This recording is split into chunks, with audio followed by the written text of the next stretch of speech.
अध्यक्ष जी।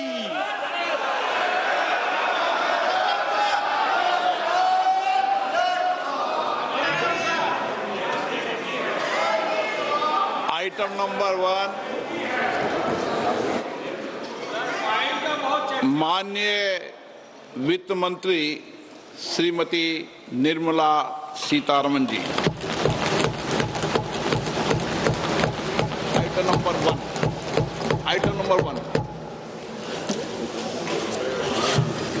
Sir, with your permission, I rise to lay on the table a copy each of the following papers, Hindi and English versions, under Article 281 of the Constitution.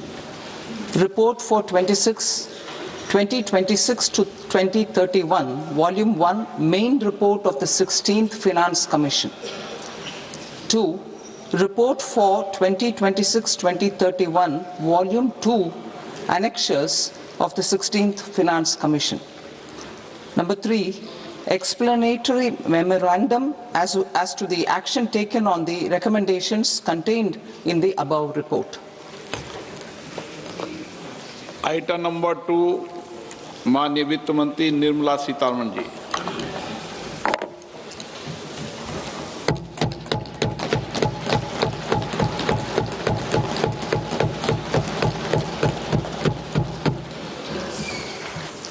Honorable Speaker, sir, on the sacred occasion of Magh Purnima and the birth anniversary of Guru Ravidas, I present the budget for the year 2026-2027. Since we assumed office 12 years ago, India's economic trajectory has been marked by stability, fiscal discipline, sustained growth, and moderate inflation.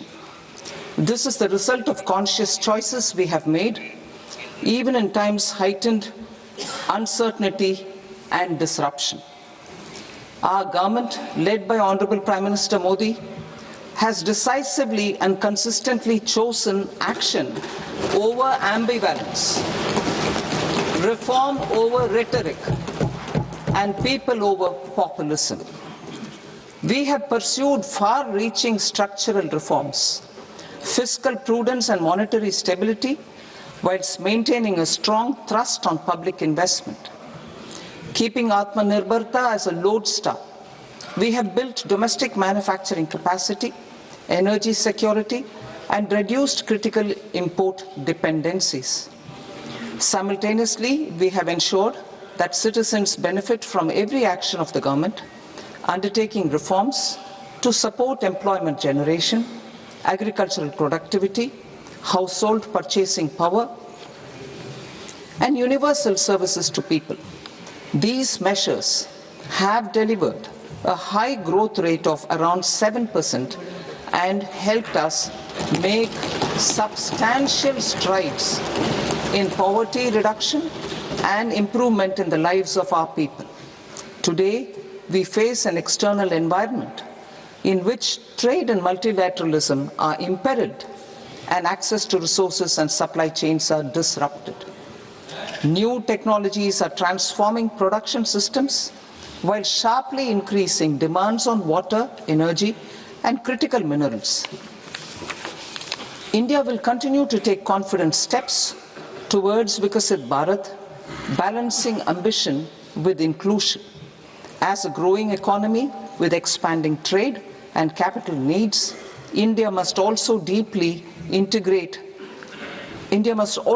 remain deeply integrated with global markets, exporting more and attracting stable long-term investment.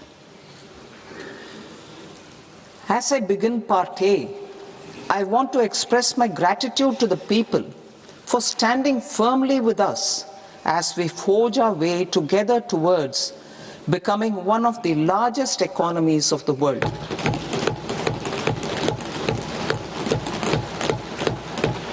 Our aim is to transform aspiration into achievement and potential into performance as we ensure that the dividends of growth reach every farmer, the scheduled caste, the scheduled tribes, the nomads, the youth, the poor, and the women. In Vikasit Bharat Young Leaders Dialogue 2026, several innovative ideas were shared with our Prime Minister, which have inspired many of the proposals, making this a unique Yuva Shakti-driven budget.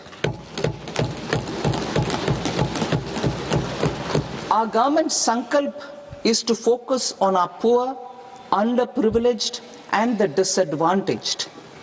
To deliver on this sankalp, and given that this is the first budget prepared in Kartavya Bhavan, we are inspired by three Kartavya. Our first Kartavya is to accelerate and sustain economic growth by enhancing productivity and competitiveness and building resilience to volatile global dynamics. Our second Kartavya is to fulfill aspirations of our people and build their capacity, making them strong partners in India's path to prosperity. Our third Kartavya, aligned with our vision of Sabka Saath, Sabka Vikas, is to ensure that every family, community, region, and sector has access to resources, amenities, and opportunities for meaningful participation. This threefold approach requires a supportive ecosystem. The first requirement is to sustain the momentum of structural reforms, continuous, adaptive, and forward-looking. Second, a robust and resilient financial sector is central to mobilizing savings, allocating capital efficiently, and managing risks.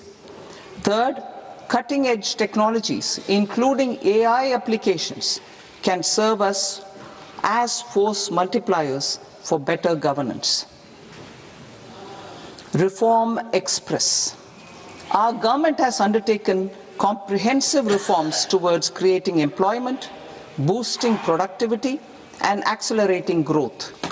After the Prime Minister's announcement on Independence Day in 2025, over 350 reforms have been rolled out. This includes GST simplification, notification of labor codes, and rationalization of mandatory quality control orders. High-level committees have been formed, and in parallel, the central government is working with the state governments on deregulation and reducing compliance requirements. The Reform Express is well on its way and will maintain its momentum to help us fulfill our Kartavya. I now move to specific proposals. Under our first Kartavya, to accelerate and sustain economic growth, I propose interventions in 6 areas. 1. Scaling up manufacturing in 7 strategic and frontier sectors. 2. Rejuvenating legacy industrial sectors. 3. Creating champion MSMEs. 4. Delivering a powerful push for infrastructure. 5. Ensuring long-term security and stability. And 6.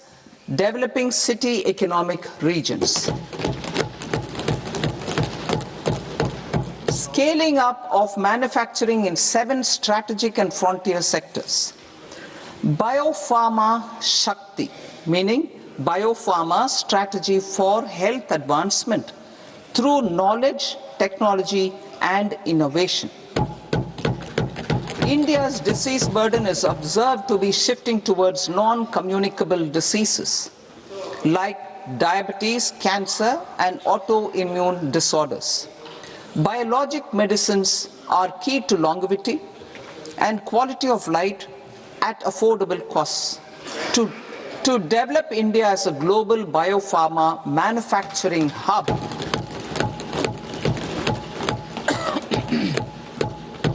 I propose the Biopharma Shakti with an outlay of 10,000 crores over the next 5 years. This will build the ecosystem for domestic production of biologics and biosimilars.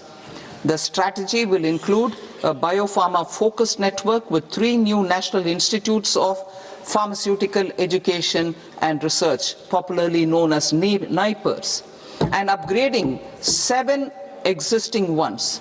It will also create a network of 1,000 accredited India clinical trials sites. We propose to strengthen the Central Drug Standard Control Organization to meet global standards and approve timeframes through approval timeframes through a dedicated scientific review cadre and specialists. India's semiconductor mission 1.0 expanded India's semiconductor sector capabilities. Building on this, we will launch ISM 2.0 to produce equipment and materials, design full-stack Indian IP, and fortify supply chains. We will also focus on industry-led research and training centers to develop technology and skilled workforce. The Electronics Components Manufacturing Scheme, launched in April 2025 with an outlay of 22,919 crores, already has investment commitments at double the targets. We propose to increase the outlay to 40,000 crores to capitalize on this momentum.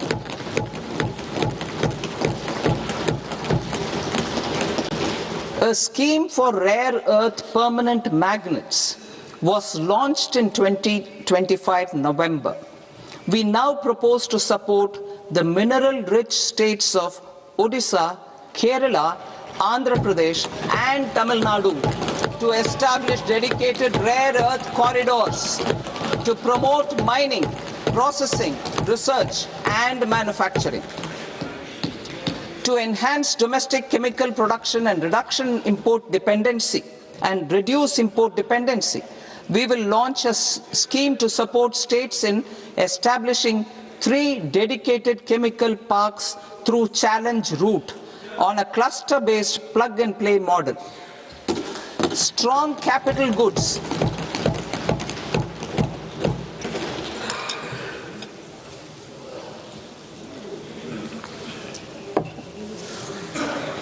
Strong capital goods capability is a determinant of productivity and quality across different sectors. Towards building this capacity, I propose the following. High-tech tool rooms will be established by central public sector enterprises at 2 locations as digitally enabled automated service bureaus that locally design, test and manufacture high-precision components at scale and at lower cost. 2. A scheme for enhancement of construction and infrastructure equipments will be introduced to strengthen domestic manufacturing of high value and technologically advanced CIE. This can range from lifts in a multi-storied apartment or firefighting equipment in multiplexes, large or small, and to tunnel boring equipments for building metros and high-altitude roads. I also propose a scheme for container manufacturing to create a globally competitive container manufacturing ecosystem with a budgetary allocation of 10,000 crores over a 5-year period. For the labor-intensive textile sector, I propose an integrated program with 5 subparts. 1. The National Fiber Scheme for self-reliance in natural fibers, such as silk, wool and jute, man-made fibers and new age fibers. Textile expansion and employment scheme to modernize traditional clusters with capital support for machinery, technology upgradation and common testing and certification centers. 3. The National Handloom and Handicraft Program to integrate and strengthen existing schemes and ensure targeted support for weavers and artisans. Tex Eco Initiative to promote globally competitive and sustainable textiles and apparels. Samarth 2.0 to modernize the upgrade the textile skilling ecosystem through collaboration with industry and academic institutions. Further, I propose to set up mega textile parks in challenge mode. They can also focus on bringing value addition to technical textiles. I propose to launch the Mahatma Gandhi Gram Swaraj initiative to strengthen khadi, handloom and handicrafts. This will help in global market linkage and branding. It will streamline and support training, skilling, quality of process and production. This will benefit our weavers, village industries, one district, one product ODOP initiative and also our rural youth. India has the potential to emerge as a global hub for high quality, affordable sports goods. I propose a dedicated initiative for sports goods that will promote manufacturing, research and innovation in equipment design as well as material sciences. Rejuvenation of legacy industrial clusters. I propose to introduce a scheme to revive 200 legacy industrial clusters to improve their cost competitiveness and efficiency through infrastructure and technology upgradation. Creating champion SMEs and supporting micro enterprises. Recognizing MSMEs as a vital engine of growth, I propose a three-pronged approach to help them grow as champions. Equity support. I propose to introduce a dedicated 10,000 crores SME growth fund to create future champions, incentivizing enterprises based on select criteria. I also propose to top up the Self-Reliant India Fund set up in 2021 with 2,000 crores to continue support to micro enterprises and maintain their access to risk capital. Liquidity support. With TREDS, more than 7 lakh crore has been made available to MSMEs. To leverage its full potential, I propose 4 measures. 1. Mandate TREDS as the transaction settlement platform for all purchases from MSMEs by CPSEs, serving as a benchmark for other corporates. 2. Introduce a credit guarantee support mechanism through CGT-MSE for invoice discounting on TREDS platform. 3. Link GEM with TREDS for sharing information with financiers about government purchases from MSMEs, encouraging cheaper and quicker financing. 4. Introduce TREDS receivables as asset-backed securities, helping develop a secondary market, enhancing liquidity and settlement of transactions. Professional support.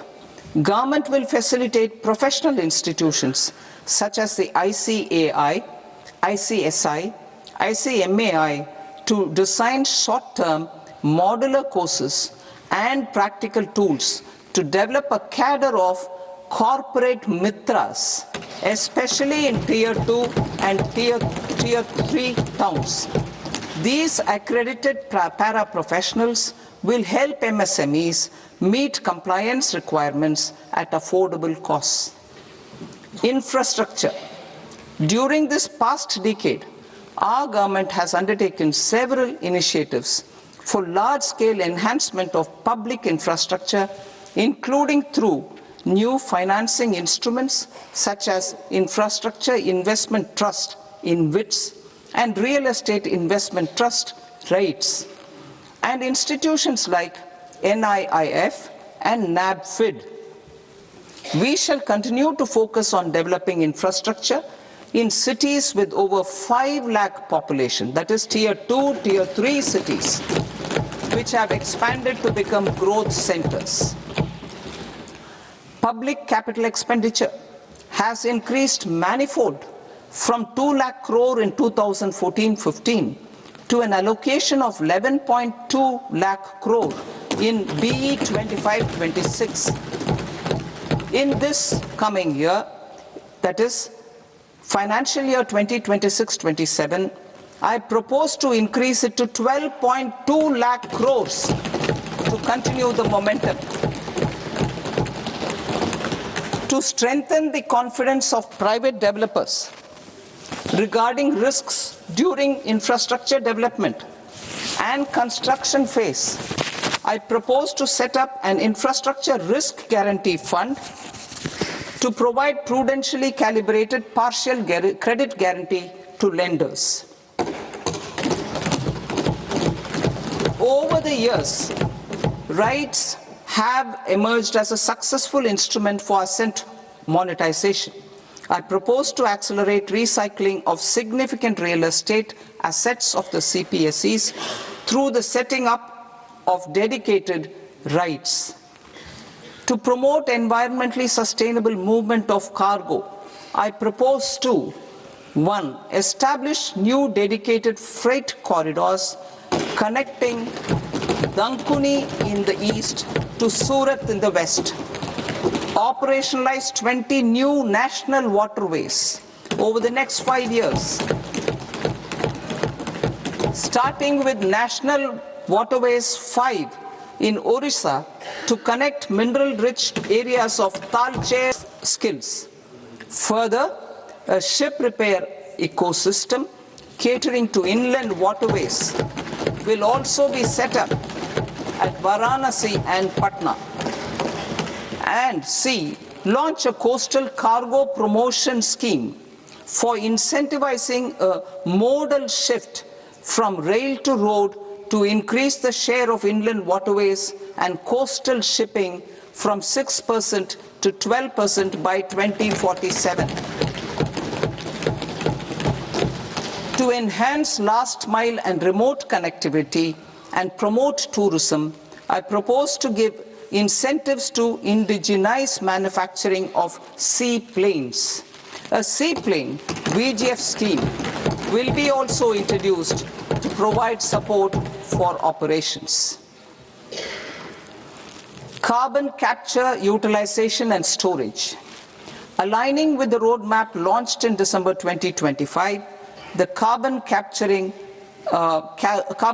utilization and storage technologies at scale will achieve higher readiness and in end-use application across 5 industrial sectors, including power, steel, cement, refineries, and chemicals. An outlay of 20,000 crore is proposed over the next 5 years for this purpose. City economic regions.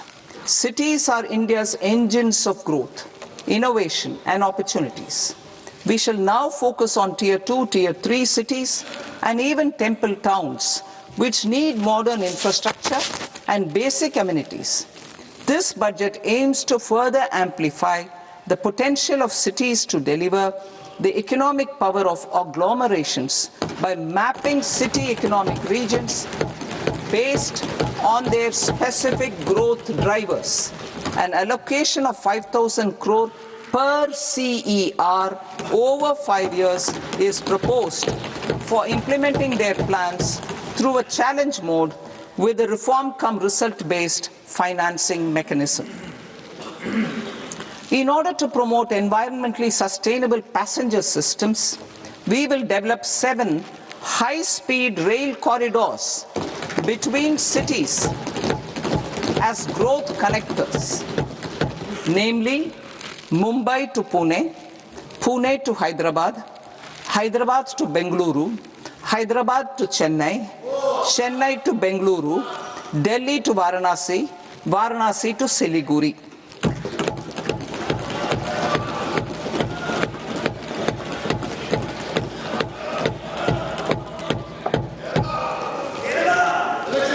Financial sector. The Indian banking sector today is characterized by strong balance sheet, historic highs in profitability, improved asset quality, and coverage exceeding 98% of villages in the country. At this juncture, we are well placed to futuristically evaluate the measures needed to continue on the path of reform-led growth of this sector. I propose setting up a high-level committee on banking for Vikasit Bharat. High-level committee on banking for Vikasit Bharat to comprehensively review the sector and align it with India's next phase of growth, while safeguarding financial stability, inclusion, and consumer protection. The vision for NBFCs for Vikasit Bharat has been outlined with clear targets for credit disbursement and technology adoption in order to achieve scale and improve efficiency in the public sector NBFCs. As a first step, it is proposed to restructure the Power Finance Corporation and Rural Electrification Corporation. I propose a comprehensive review of the foreign exchange management non-debt instruments rules to create a more contemporary, user-friendly framework for foreign investments consistent with India's evolving economic priorities. Corporate bond market. I propose to introduce a market-making framework with suitable access to funds and derivatives on corporate bond indices. I also propose to introduce total return swaps on corporate bonds. Municipal bonds. To encourage the issuance of municipal bonds of higher value by larger cities, I propose an incentive of 100 crore rupees for a single bond issuance. 100 crore rupees for a single bond issuance of more than 1,000 crore. The current scheme under Amrit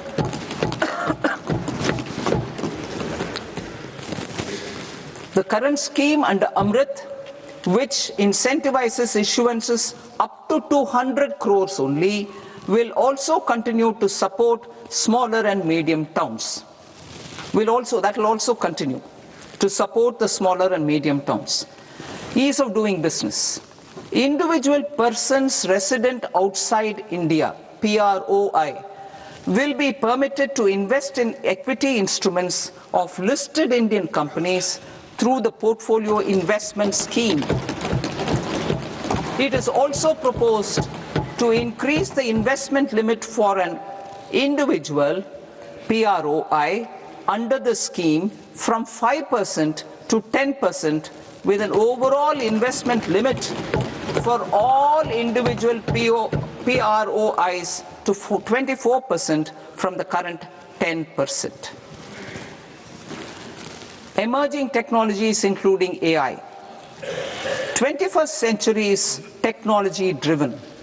Adoption of technology is for the benefit of all people. Farmers in the field, women in STEM, youth keen to upskill, and Divyangjan to access newer opportunities. The government has taken several steps to support new technologies through AI Mission, National Quantum Mission, Anusandhan National Research Fund, and Research and Development and Innovation Fund. Our second kartavya is to fulfill aspirations and build capacities. Close to 25 crore individuals have come out of multi-dimensional poverty through a decade of our government's sustained and reform-oriented efforts.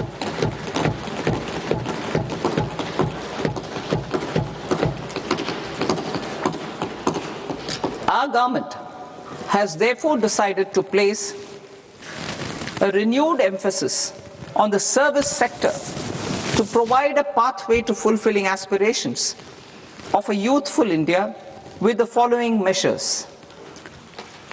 I propose to set up a high-powered Education to Employment and Enterprises Standing Committee to recommend measures that focus on services sector as a core driver of Vikasit Bharat.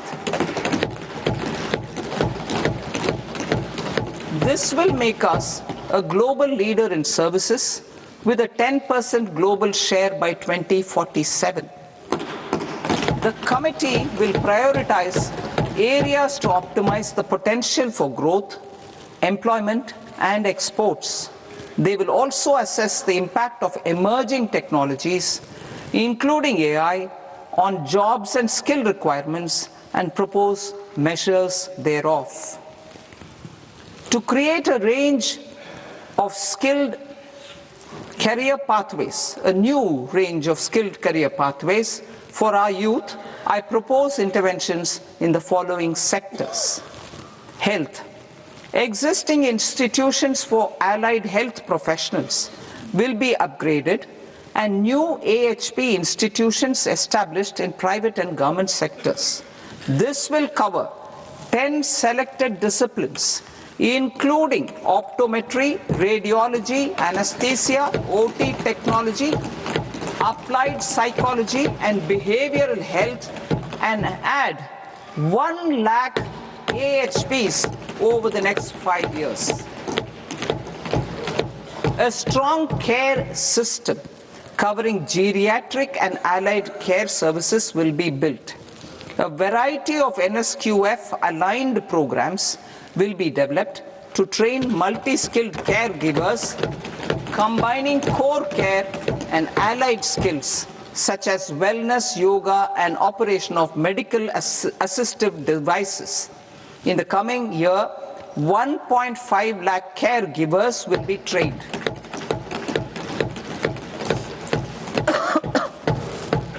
Hubs for medical value tourism. To promote India as a hub for medical tourism services, I propose to launch a scheme to support states in establishing 5 regional medical hubs in partnership with the private sector. These hubs will serve as integrated healthcare complexes that combine medical, educational, and research facilities. They will have Ayush centers, medical value tourism facilitation centers, and infrastructure for diagnostics, post-care, and rehabilitation. These hubs will provide diverse opportunities, job opportunities for health professionals, including doctors and AHPs. Ancient Indian yoga, already respected in several parts of the world, was given a mass global recognition when Honorable Prime Minister took it to the UN.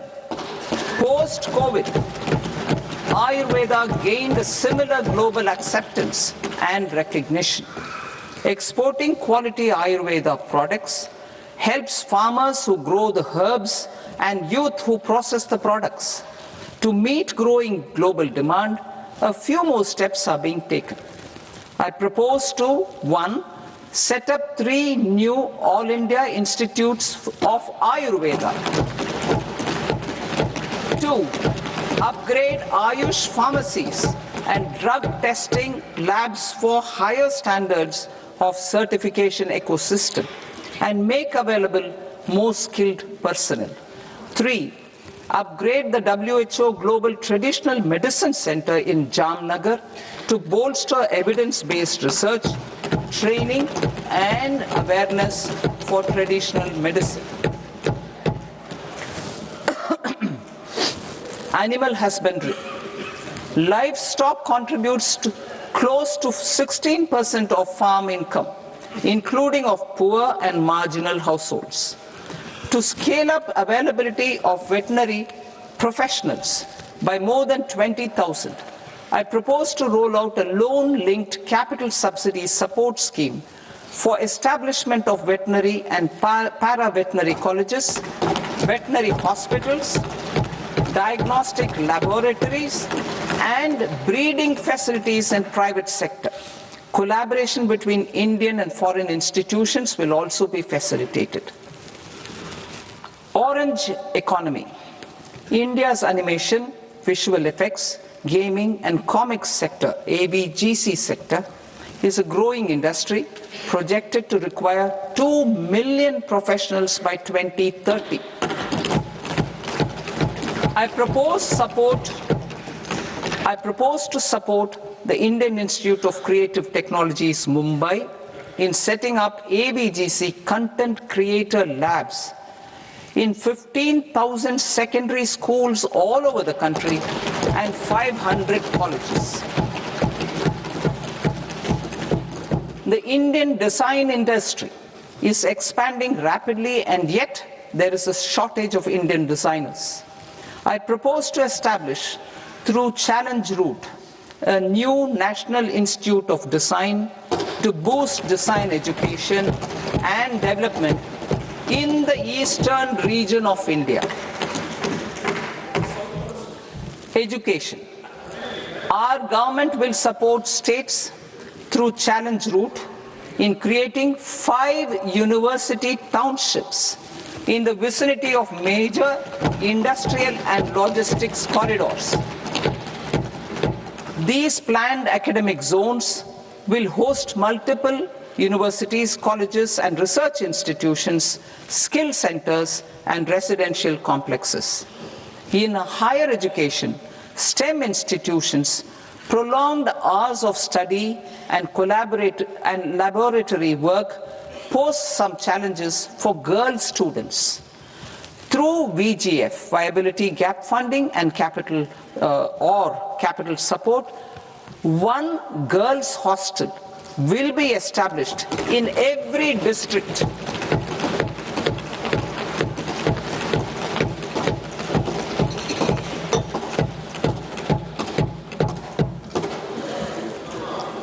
To promote astrophysics and astronomy via immersive experiences. 4 telescope infrastructure facilities will be set up or upgraded. The National Large Solar Telescope, the National Large Optical Infrared Telescope, the Himalayan Chandra Telescope, and the Cosmos 2 Planetarium. Tourism. The tourism sector has the potential to play a large role in the employment generation, forex earnings, and expanding the local economy. I propose to set up a National Institute of Hospitality by upgrading the existing National Council for Hotel Management and Catering Technology. It will function as a bridge between academia, industry, and government. I also propose a pilot scheme for upskilling 10,000 guides in 20 iconic tourist sites through a standardized, high-quality, 12-week training course in hybrid mode in collaboration with the Indian Institute of Management.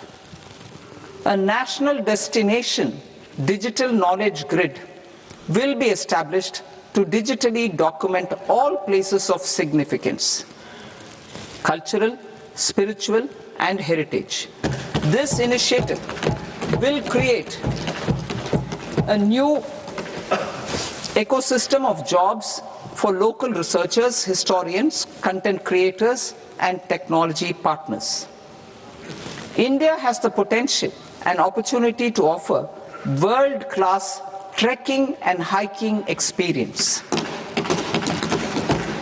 We will develop ecologically sustainable mountain trails in Himachal Pradesh, Uttarakhand, and Jammu Kashmir. Also in Araku Valley in the Eastern Ghats and Podigai Malai in the Western Ghats. Turtle trails along key nesting sites in the coastal areas of Odisha, Karnataka, and Kerala. And 3 bird watching trails along the Pulikat Lake in Andhra Pradesh, Tamil Nadu. It's on the border. Under the visionary leadership of Honorable Prime Minister, we established the International Big Cat Alliance in 2024. This year, India is hosting the first ever Global Big Cat Summit, where heads of governments and ministers from 95 range countries will deliberate on collective strategies for conservation. Heritage and culture tourism. I propose to develop 15 archaeological sites, including Lothal, Dholavira, Rakhi Gadi, Adichanallu, Saranath, Hastinapur, and Leh Palace into vibrant experiential cultural destinations. Excavated landscapes will be open to the public through curated walkways. Immersive storytelling skills and technologies will be introduced to help conservation labs, interpretation centers, and guides. The sports sector provides multiple means of employment, skilling, and job opportunities. Taking forward the systematic nurturing of sports talent which is set in motion through the Khelo India program earlier, I propose to launch a Khelo India mission to transform the sports sector over the next decade. The mission will facilitate an integrated talent development pathway supported by training centers which are foundational, intermediate, and elite levels. B, systematic development of coaches and support staff. C, integration of sports science and technology. D, competitions and leagues to promote sports culture and provide platforms. And E, development of sports infrastructure for training and competition. Our third Kartavya aligns with our vision of Sabka Saath, Sabka Vikas towards Vikasit Bharat. This requires targeted efforts for 1. Increasing farmer incomes through productivity enhancement and entrepreneurship, with special attention to small and marginal farmers. B. Empowering Divyangjan through access to livelihood opportunities, training, and high-quality assistive devices. C. Empowering the vulnerable to access mental health and trauma care. D. Focus on the Purvodaya states and the Northeast region to accelerate development and employment opportunities. Fisheries. We will undertake initiatives for integrated development of 500 reservoirs and Amrit Sarovars. 2. Strengthen the fisheries value chain in coastal areas and enable market linkages involving startups and women-led groups together with fish farmer producer organizations. Animal husbandry. To provide quality employment opportunities in rural and peri-urban areas, we will support the animal husbandry sector in entrepreneurship development through A. A credit-linked subsidy program. B. Scaling up and modernization of livestock enterprises. C. Enhanced creation of livestock, dairy, and poultry. Enhanced creation of livestock, dairy, and poultry-focused integrated value chains. And D. Encourage creation of livestock farmer-producer organizations. High-value agriculture. To diversify farm outputs, increase productivity, enhance farmers' incomes, and create new employment opportunities, we will support high-value crops such as coconut, sandalwood, cocoa, cashew in the coastal areas, agar trees in northeast, and nuts such as almonds, walnuts, and pine nuts in our hilly regions. These, all of them, will be supported. India is the world's largest producer of coconuts. About 30 million people, including nearly 10 million farmers, depend on coconuts for their livelihood. To further enhance competitiveness in coconut production, I propose a coconut promotion scheme to increase production and enhance productivity through various interventions, including replacing and non-productive trees with new saplings or plants or varieties in major coconut growing states.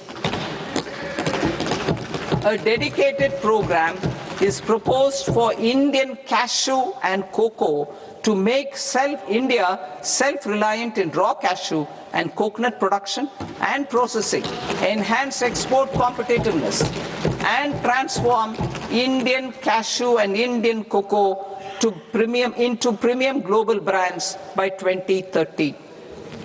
Sandalwood. Sandalwood is closely linked to India's social and cultural heritage.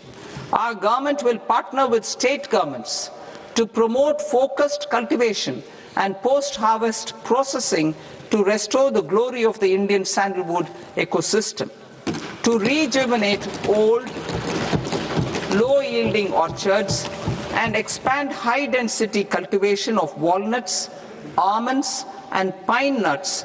We will support a dedicated program to enhance farmer incomes and in bringing value addition by engaging youth. Bharat Vistar, that is virtually integrated system to access agricultural resources. I propose to launch Bharat Vistar, a multilingual AI tool that shall integrate the AgriStack portals and the ICAR package on agricultural practices with AI systems.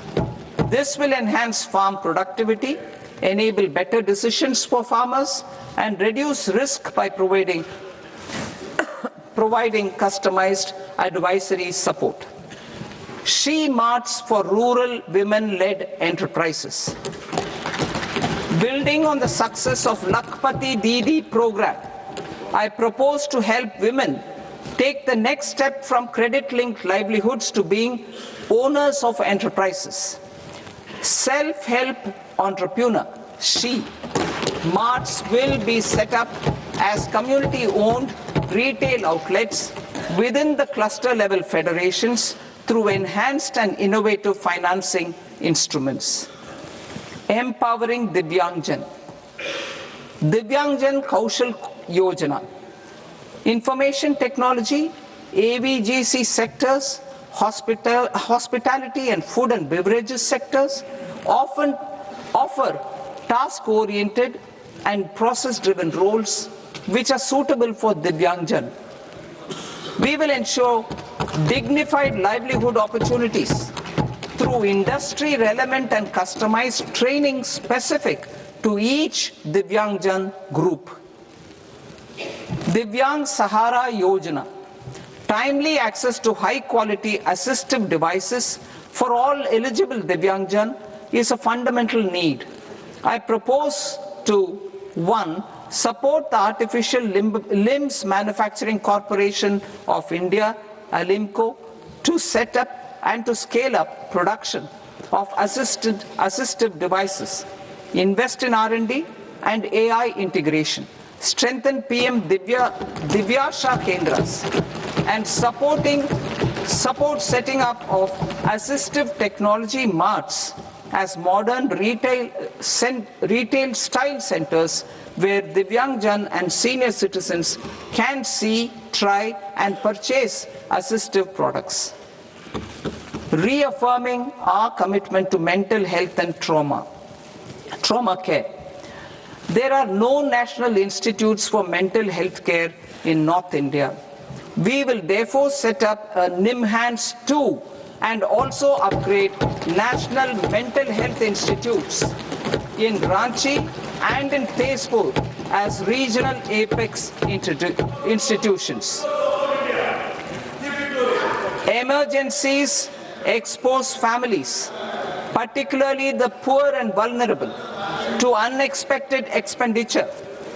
We will strengthen and increase these capacities by 50% in district hospitals by establishing emergency and trauma care centers. Focus on Purvodaya states and northeastern regions. Purvodaya, I propose the development of an integrated East Coast industrial corridor with a well-connected node at Durgapur, creation of 5 tourism destinations in 5 Purvodaya states, and the provision of 4,000 e-buses.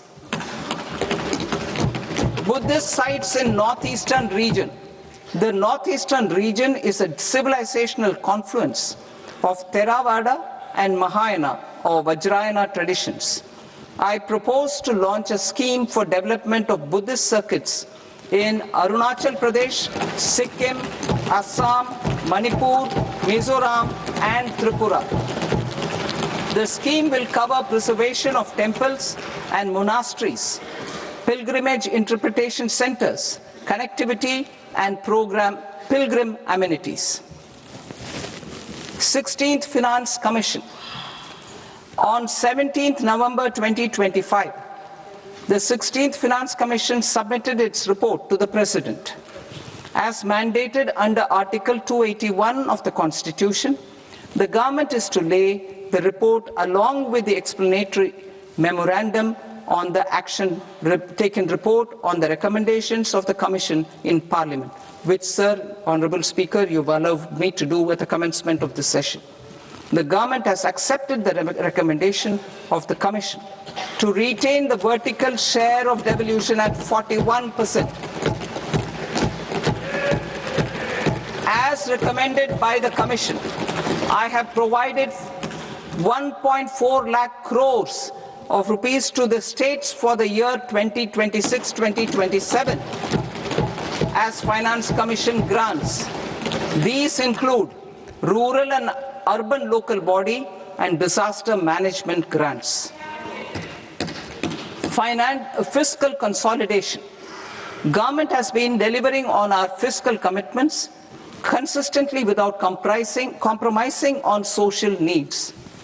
To strive towards accepted standards of fiscal management in Budget 25-26, I had indicated that the central government would target reaching a debt to GDP ratio of 50 plus or minus 1% by 2030-31.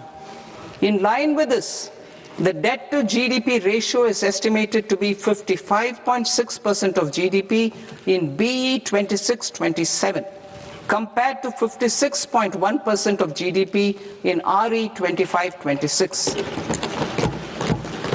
A declining debt to GDP ratio will gradually free up resources for priority sector lending and expenditure by reducing the outgo on interest payments. One of the main operational instruments for debt targeting is the fiscal deficit. I am happy to inform this august House that I fulfilled my commitment made in 2021-2022 to reduce fiscal deficit below 4.5% of GDP by 25-26. In RE 25-26, the fiscal deficit has been estimated at par with BE of 2025-26 at 4.4% of GDP. In line with the new fiscal prudence path of debt consolidation, the fiscal deficit in BE 26-27 is estimated to be 4.3% of the GDP.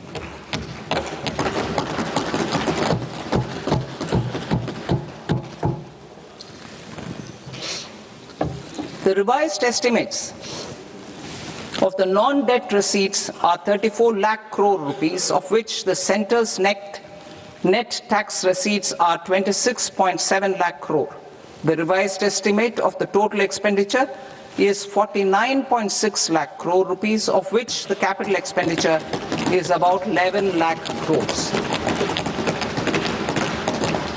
Budget estimates 2026 to 2027.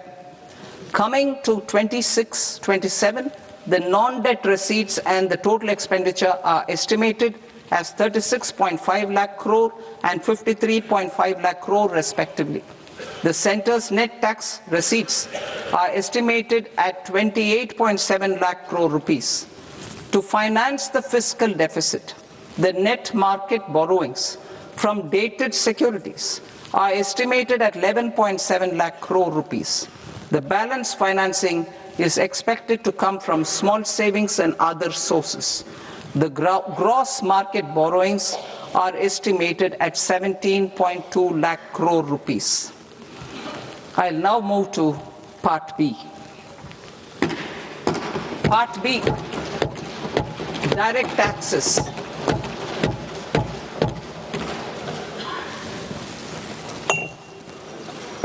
Honorable Speaker, sir, I now present my proposals on direct taxes. New Income Tax Act. In July 2024, I announced a comprehensive review of the Income Tax Act 1961. This was completed in a record time, and the Income Tax Act 2025 will come into effect from 1st April 2026. The simplified income tax rules and forms will be notified shortly, giving adequate time to taxpayers to acquaint themselves with its requirements. The forms have been redesigned such that ordinary citizens can comply without difficulty. Ease of living.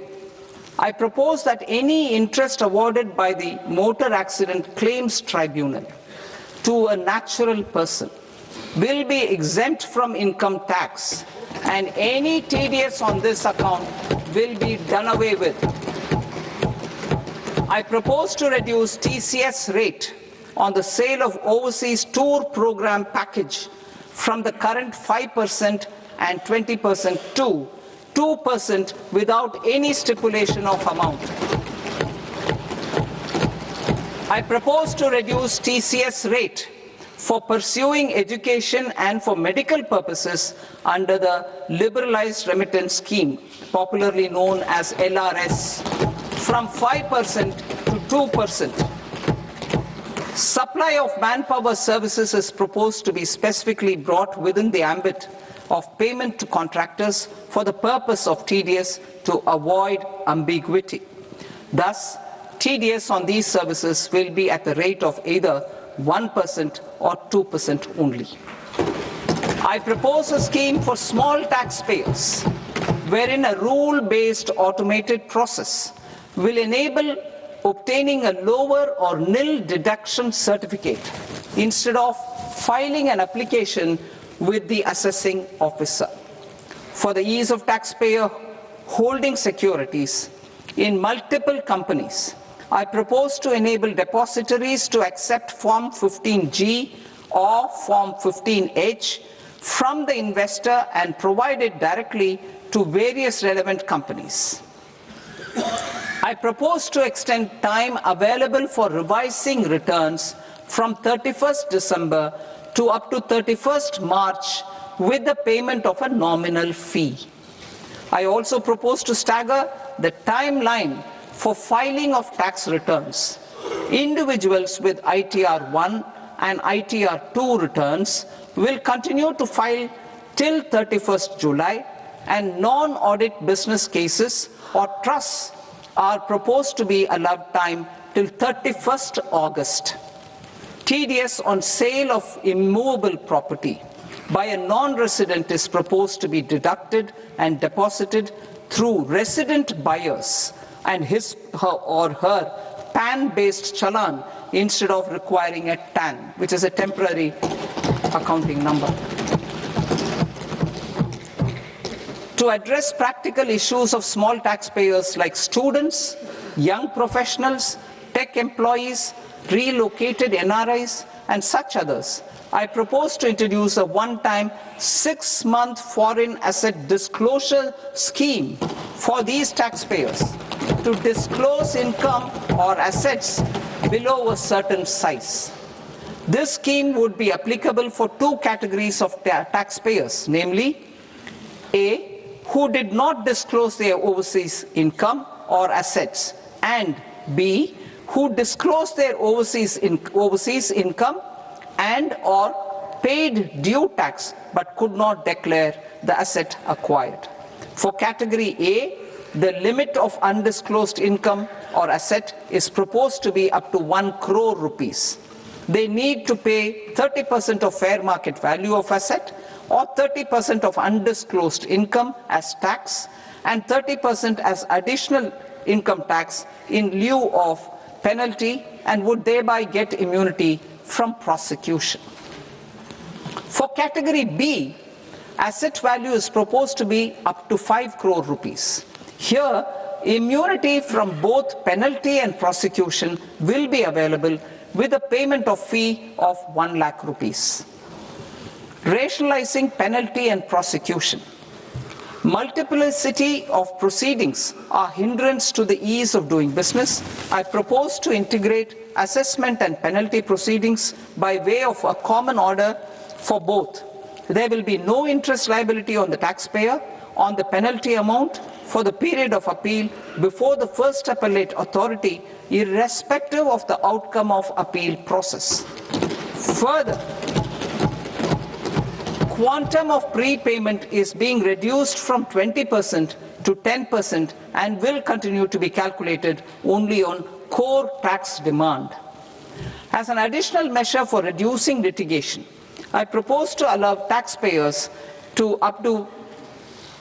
update their returns even after reassessment proceedings have been initiated and an additional 10% tax rate over and above the rate applicable for the relevant year. The assessing officer will then use only this updated return in his proceedings. There is already a framework for immunity from penalty and prosecution in the cases of underreporting. I propose to apply this framework for immunity to misreporting too. However, in such a case, the taxpayer will need to pay 100% of the tax amount as an additional income tax over and above the tax and interest due. Penalties for certain technical defaults, such as failure to get accounts audited, non-furnishing of transfer pricing audit report, and default in furnishing statement for financial transactions are proposed to be converted into fee.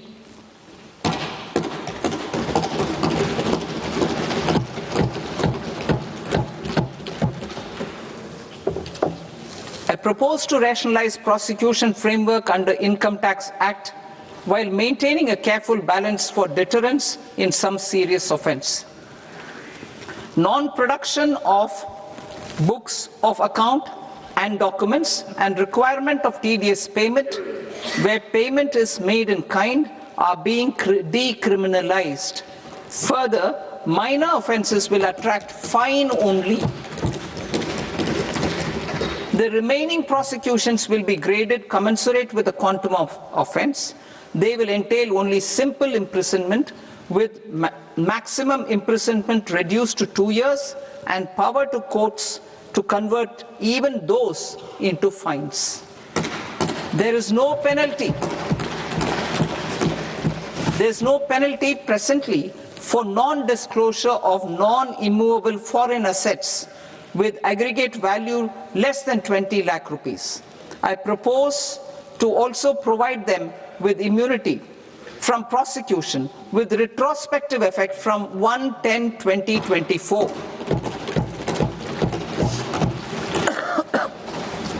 Cooperatives. Deduction is already allowed to a primary cooperative society engaged in supplying milk, oilseeds, fruits or vegetables raised or grown by its members. I propose to extend this deduction to also include supply of cattle feed and cotton seed produced by its members. I propose to allow inter-cooperative society dividend income as deduction under the new tax regime to the extent it is further distributed to its members. I further propose to allow exemption for a period of 3 years to dividend income received by a notified national cooperative federation on their investments made in companies up to 31/1/2026. This exemption would be allowed only for dividends further distributed to its member cooperatives. Supporting IT sector as India's growth engine. India is a global leader in software development services, IT-enabled services, knowledge process outsourcing services, and contract R&D services relating to software development. These businesses and their segments are quite interconnected with each other. All these services are proposed to be clubbed under a single category of information technology services with a common safe harbor margin of 15.5% applicable to all. The threshold for availing safe harbor for IT services is being enhanced substantially from 300 crore rupees to 2,000 crore rupees. Safe harbor for IT services shall be approved by an automated rule-driven process without any need for tax officer to examine and accept the application. Once applied by an IT services company, the same safe harbor can be continued for a period of 5 years at a stretch at its choice. For IT services companies who want to conclude advanced pricing agreement, APA, I propose to fast-track unilateral APA process for IT services and endeavor to conclude it within a period of 2 years. The period of 2 years can be extended by a further period of 6 months on taxpayers' request. I propose to extend the facility of modified returns available to the entity entering APA to its associated entities also. Attracting global business and investment. Recognizing the need to enable critical infrastructure and boost investment in data centers, I propose to provide tax holiday till 2047 to any foreign company that provides cloud services to customers globally by using data center services from India. It will, however, need to provide services to Indian customers through an Indian reseller entity. I also propose to provide a safe harbor of 15% on cost in case the company providing data center services from India is a related entity. To harness the efficiency of just-in-time logistics for electronic manufacturing, I propose to provide safe harbor to non-residents for component warehousing in a bonded warehouse at a profit margin of 2% of the invoice value. The resultant tax of about 0.7% will be much lower than in competing jurisdictions. To provide fillip to toll manufacturing in India, I propose to provide exemption from income tax for 5 years to any non-resident who provides capital goods, equipment, or tooling to any toll manufacturer in a bonded zone. To encourage vast pool of global talent to work in India for a longer period of time, I propose to provide exemption to global, non-India sourced income of a non-resident expert for a stay period of 5 years under notified schemes. I propose to provide exemption from minimum alternate tax, the MAT, to all non-residents who pay tax on presumptive basis. Tax administration. I propose to constitute a joint committee of Ministry of Corporate Affairs and Central Board of Direct Taxes for incorporating the requirements of income computation and disclosure standards, the ICDS, in the Indian Accounting Standards, IND AS itself. Separate accounting requirement based on ICDS will be done away with from the tax year 27-28. To support Prime Minister Modi's vision of homegrown accounting and advisory firms to become global leaders, I propose to rationalize the definition of accountant for the purposes of safe harbor rules. Other tax proposals. Change in taxation of buyback was brought in to address the improper use of buyback route by promoters. In the interest of minority shareholders, I propose to tax buyback for all types of shareholders as capital gains. However, to disincentivize misuse of tax arbitrage, promoters will pay an additional buyback tax. This will make effective tax 22% for corporate promoters. For non-corporate promoters, the effective tax will be 30%. TCS rate for sellers of specific goods, namely alcoholic liquor, scrap, and minerals, will be rationalized to 2%, and that on tendu leaves will be reduced from 5% to 2%. I propose to raise the STT on futures to 0.05% from the present 0.02%. STT on options premium and exercise of options are both proposed to be raised to 0.15% from the present rate of 0.1% and 0.125% respectively.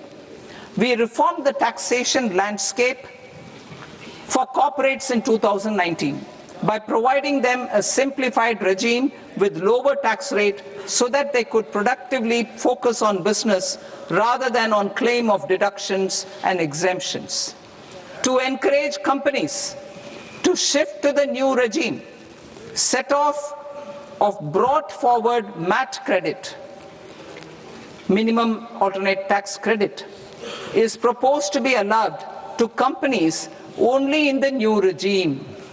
Set-off using available MAT credit is proposed to be allowed to an extent of 1/4 of the tax liability in the new regime.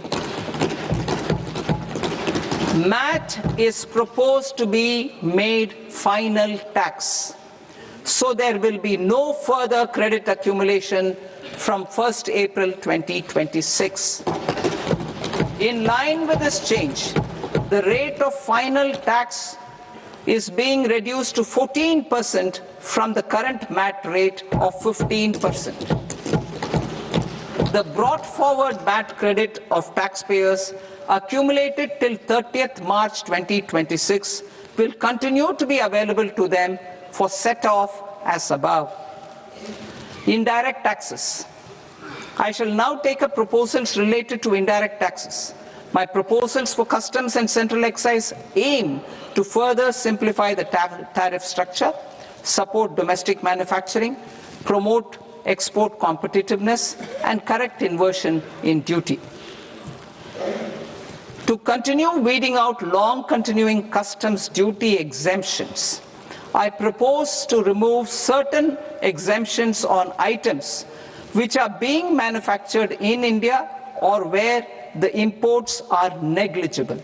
Similarly, to further simplify the process of ascertaining the rate of duty applicable on a particular item, I propose to incorporate certain effective rates in various customs notifications to the tariff schedule itself. I shall now take up sector-specific proposals.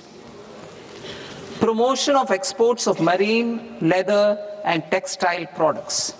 I propose to increase the limit for duty-free imports of specified inputs used for processing seafoods for export from the current 1% to 3% of FOB value of the previous year's export turnover. I also propose to allow duty-free imports of specified inputs, which is currently available for exports of leather or synthetic footwear, to exports of shoe uppers as well. I propose to extend the time period for export of final product from the existing 6 months to 1 year for exporters of leather or textile garments, leather or synthetic footwear, and other leather products. Energy transition and security. I propose to extend the basic customs duty exemption given to capital goods used for manufacturing lithium-ion cells for batteries to those used for manufacturing lithium-ion cells for battery energy storage systems also. I propose to exempt basic customs duty on import of sodium antimonate for use in manufacture of solar glass. Nuclear power.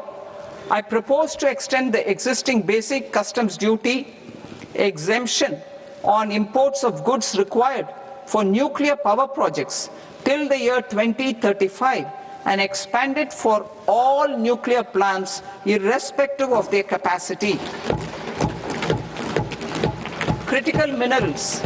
It is proposed to provide basic customs duty exemption to the import of capital goods required for the processing of critical minerals in India. Biogas blended CNG. I propose to exclude the entire value of biogas while calculating the central excise duty payable on biogas blended CNG. Civil and defense aviation. I propose to exempt basic customs duty on components and parts required for the manufacture of civilian training and other aircrafts. It is proposed to exempt basic customs duty on raw materials imported for the manufacture of parts of aircraft to be used in maintenance, repair, or overall requirements by units in the defense sector. Electronics. To deepen value addition in the consumer electronics sector, I propose to exempt basic customs duty on specified parts used in the manufacture of microwave ovens. Special economic zone. To address the concerns arising about utilization of capacity by manufacturing units in the special economic zones due to global trade disruptions, I propose as a special one-time measure to facilitate sales by eligible manufacturing units in SEZs to the domestic tariff area at concessional rates of duty. The quantity of such sales will be limited to a prescribed proportion of their exports. Necessary regulatory changes will be undertaken to operationalize the measures while ensuring level playing field for the units working in the DTA. Ease of living. To rationalize the customs duty structure for goods imported for personal use, I propose to reduce the tariff rate on all dutiable goods imported for personal use from 20% to 10%. To provide relief to patients, particularly those suffering from cancer, I propose to exempt basic customs duty on 17 drugs or medicines. I propose also to add 7 more rare diseases for the purposes of exempting import duties on personal imports of drugs, medicines, and food for special medical purposes used in their treatment. Customs process. India's role and share in the global trade is poised for a major leap in line with our ambition and journey towards Vikasit Bharat. In this regard, I propose many measures for custom processes to have minimal intervention for smoother and faster movement of goods and greater certainty to the trade. Trust-based systems. I propose to enhance duty deferral period for Tier 2 and Tier 3 authorized economic operators, known as AEOs, from 15 days to 30 days.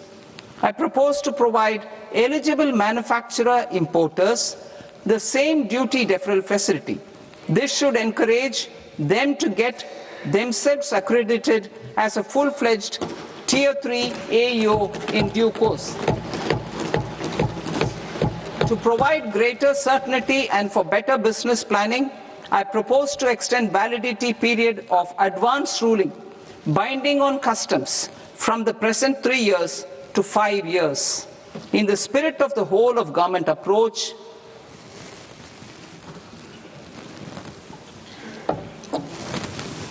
government agencies will be encouraged to leverage AEO accreditation for preferential treatment in clearing their cargo. Regular importers with trusted, long-standing supply chains will be recognized in the risk system so that the need for verification of their cargo every time can be minimized. Export cargo using electronic sealing. Export cargo using electronic sealing will be provided through clearance from the factory premises to the ship. For import of goods not needing any compliance, filing of bill of entry by a trusted importer and arrival of goods will automatically notify customs for completing their clearance formalities. This will enable goods to be released immediately on arrival. The customs warehouse framework will be transformed into a warehouse operator-centric system with a self-declarations, electronic tracking, and risk-based audit. These reforms will move away from the current system of officer-dependent approvals and reduce transaction delays and compliance costs. Ease of doing business. Approvals required for cargo clearance from various government agencies will be seamlessly processed through a single and interconnected digital window by the end of the financial year.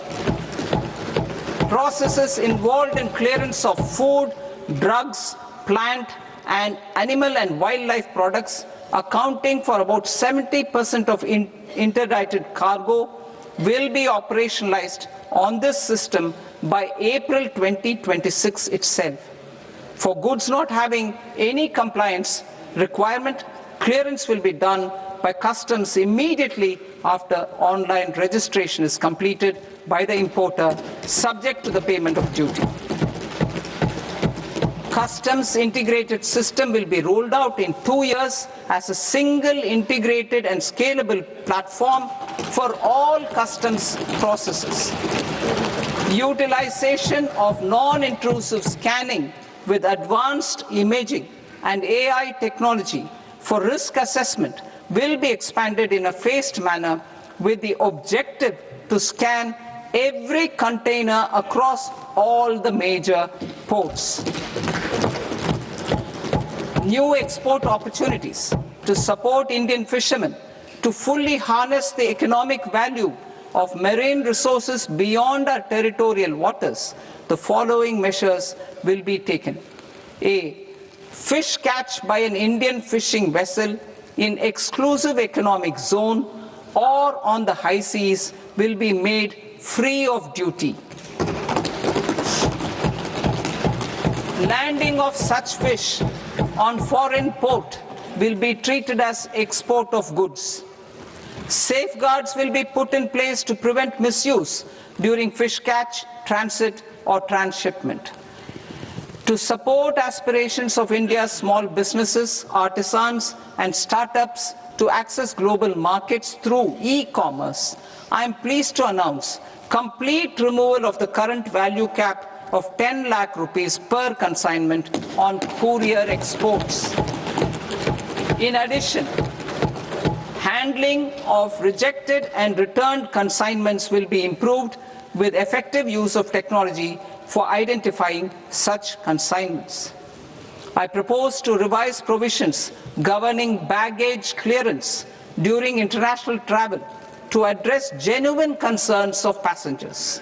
The revised rules will enhance duty-free allowances in line with the present-day travel realities and provide clarity in temporary carriage of goods brought in or taken out. There are honest taxpayers who are willing to settle disputes by paying all their dues, but they get deterred due to negative connotation associated with penalty. They will now be able to close cases by paying an additional amount in lieu of penalty. Honorable Speaker, sir, with this, I commend the budget to this august house. Jai Hind.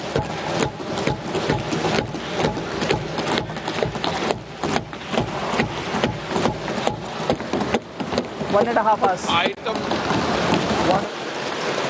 Item number 3 माननीय वित्त मंत्री जी।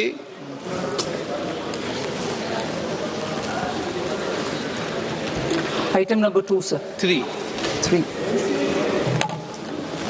Sir, with your permission, I rise to lay on the table of the following statements under Section 3, 1 of the Fiscal Responsibility and Budget Management Act of 2003. Medium-term fiscal policy cum fiscal policy strategy statement and macroeconomic framework statement. Item number 4 माननीय वित्त मंत्री जी। Sir, with your permission, I move for leave to introduce the Finance Bill 2026. प्रश्न ये कि विधेयक को पुनर्स्थापित करने की अनुमति प्रदान की जाए। जो सदस्य इस पक्ष में हाँ गए, जो सदस्य विरोध में ना गए, मेरे विचार में निर्णय हाँ वालों के पक्ष में, हाँ वालों के पक्ष में अनुमति प्रदान की जाती है। माननीय मंत्री जी, अब विधेयक पूरे स्थापित करें। Sir, I introduce the bill. माननीय सदस्यगण, आपको सूचित किया जाता है कि माननीय वित्त मंत्री जी के बजट भाषण की कॉपी पब्लिकेशन काउंटर पर ली जाती है। बजट भाषण और बजट से संबंधित दस्तावेज आपके मोबाइल फोन और मेंबर पोर्टल्स पर ही उपलब्ध है। सभा की कार्रवाई कल सोमवार दिनांक 2 फरवरी 2026 को प्राप्त 11 बजे तक के लिए स्थगित की जाती है।